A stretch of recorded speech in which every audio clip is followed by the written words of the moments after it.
Emotionally detoxing after a hard shift can feel impossible, but it is doable. You see, many professionals carry workplace stress home. And I hear this all the time. I can't turn my mind off. Do you ever feel that way? You leave work and you can't turn your mind off, and all you're doing is thinking about work, even though you're trying to maybe do an activity with your kids or you're trying to fix dinner, but work is just there. It's always lingering in the back. And this is also very common for anybody who works from home is there's not a lot of separation. And so a lot of professionals do carry that workplace stress home. And this is where that emotional residue from work from a difficult shift accumulates, right? If you feel like it's always with you and you feel like you haven't been able to shake it off. And so learning to reset emotionally is critical for your long-term well-being. And we're not just talking emotional health here. It's also about mentally clearing and that brain fog and physically recovering because we feel our emotions in our body. So there's a physical aspect. There's also the mental aspect of the emotions, right? And understanding the thoughts behind it. And so, why does stress linger after work? This is because one, your brain continues to process stressful events after the event. And so I associate it's the same function that happens if you have been through a traumatic situation and you're having nightmares about it. That is because your brain is trying to process the experience you went through so that it can understand it and let it go and move it into its long-term memory and release the energy attached to it and the emotions attached to it. Well, because our brains and bodies, like we talked about in the previous two videos, and they're linked below if you haven't watched them and want to, we talked about how chronic stress, well, your brain and your body respond the same way it does to a traumatic situation. It activates your fight or flight response. And so if that has been activated, even just from a stressful meeting at work, your brain has to process it in order to move past it. And so that's part of why, if you're like, I can't let go of work in my mind because your brain is still trying to understand something and move past it.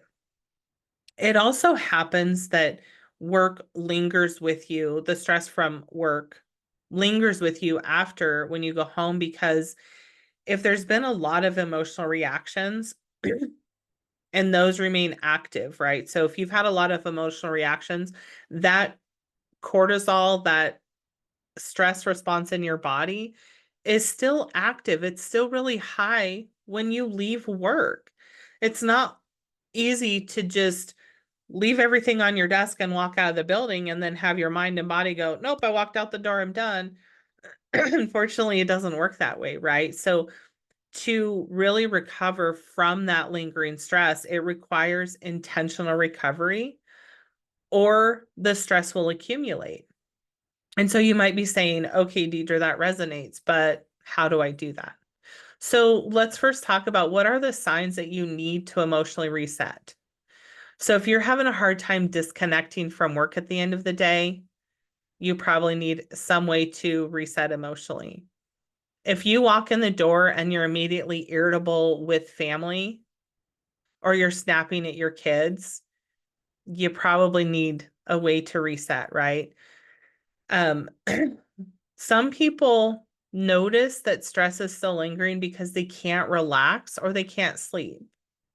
So if you get home and yes, I hear you, women, you have 20 other things to do when you get home, right? You got to take care of preparing a meal for everybody. Then you have to clean up. And then if there's laundry that needs to be done, there's more stuff to do. But do you sit down for 5 minutes? Or if you sit down for 5 minutes, your body all of a sudden gets jittery and you're like, I can't. And your mind says, nope, I'm not ready. Right. Or if you're the person who lays down to go to sleep, let's say at 9 o'clock at night, and you can't turn your mind off, or your body feels restless, right? Like, I just can't get comfortable. You probably need some kind of emotional reset before you can sleep. It also shows up where you're constantly in this persistent replay in your mind of these work situations, right? Where it's just like you keep running the video and audio over and over in your mind. You need an emotional reset. And yes, that is partly because your brain is trying to finish processing the stuff from the workday, but there are things that you can add to that. And so, what are those practical strategies you can use to emotionally reset? So, I've had many clients who create these transitional rituals between work and home. And it is something I talk about in my program as well. And that's because work to home, if there's this transition, it's a great time to build in things that help your brain go, now's the time to process all this from work so that when I get home, I can walk in and be fine, right? So, for example, I have a lot of clients who've had, let's say, a 15, 20-minute commute to work, and they truly enjoy that time because they listen to certain music or they listen to podcasts, and that's what helps them reset, right? It's a different emotional stimulation than work. So having some kind of ritual or routine in those transitions can be helpful. I've had people, if 20 minutes is too long, right? Because your kid's school is 5 minutes from your work and then you only have 5 minutes. Okay, what can you do for 5 minutes, right? This is where things like breathing, mindful breathing, making sure it's slow, it's intentional, it's deep down into your stomach, those kinds of things, right? To just sit in your car and do nothing for 30 seconds. That's a ritual and routine that can help your mind and your body emotionally reset. Think about any relaxation techniques. And you, if you've been following my channel for a while, you hear me talk about simple, doable.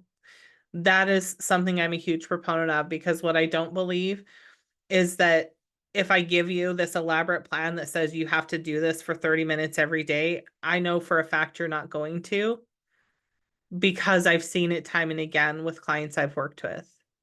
I am all about let's look at what you're currently doing and what's going on in your routine and what are the small tweaks we can make because those small tweaks are going to have a huge impact.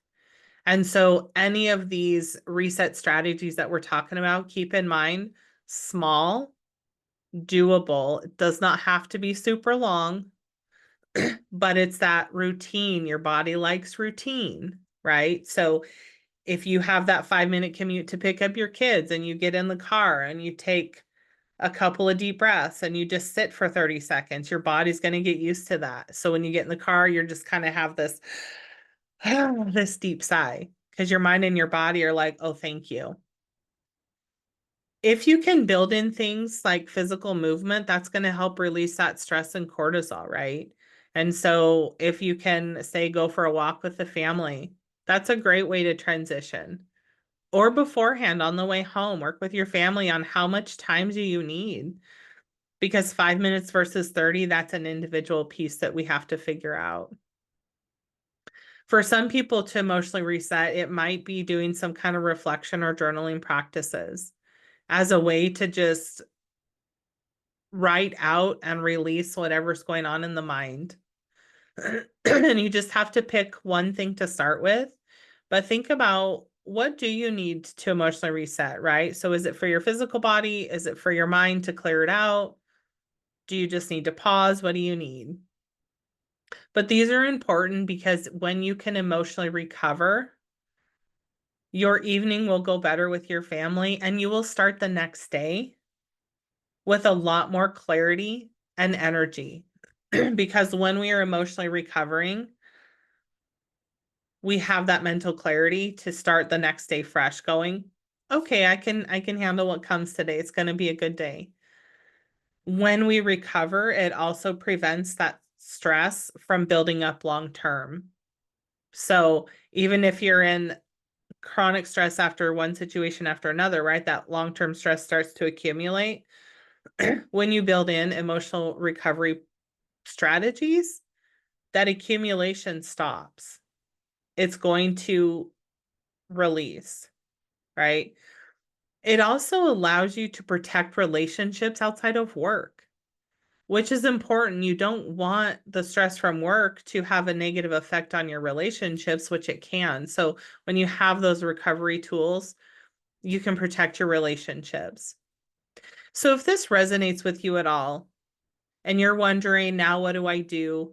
How do I start moving forward, right? First of all, I invite you to subscribe to this channel. I'm going to give you ongoing insights into leadership, wellness, and sustainable performance. But if you're also like, okay, I'm not sure how to start to implement this into my life because my life feels chaotic, I just want to invite you to schedule a free consultation. It'll be linked below. I'm happy to connect and just see if we can identify even one small thing you can do to start to feel the shift. Because emotional recovery is part of sustainable work. It is not separate from it.